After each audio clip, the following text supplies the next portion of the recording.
So we can talk about whether or not it's better to be, whether or not assholes are sometimes winners. Tom actually even set me up on that.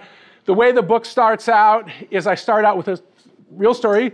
I did this conversation, classic thing. We did a research interview on scaling with a CEO of a startup. And after I turned off the recording and put away my iPhone, the guy looks at me, this is 2011, and he says, so I'm really worried that I'm not going to be a great CEO because I'm not nasty enough. I'm not enough like Steve Jobs.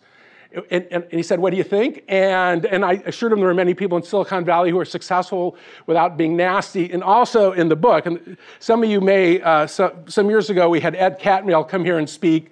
So I've gotten to know Ed Catmull fairly well. Ed is the president of Pixar and the president of Disney Animation Studios. So he spent a lot of times with Steve Jobs in his life. And his argument, and he fact-checked this and we went back and forth, his argument about Steve is that the Steve Jobs who built Apple, Pixar, who became the great Steve Jobs, was maybe not like the nicest person in the world, but was a much less jerkier person than he was when he was younger. So even he learned to sort of calm down before he could be successful.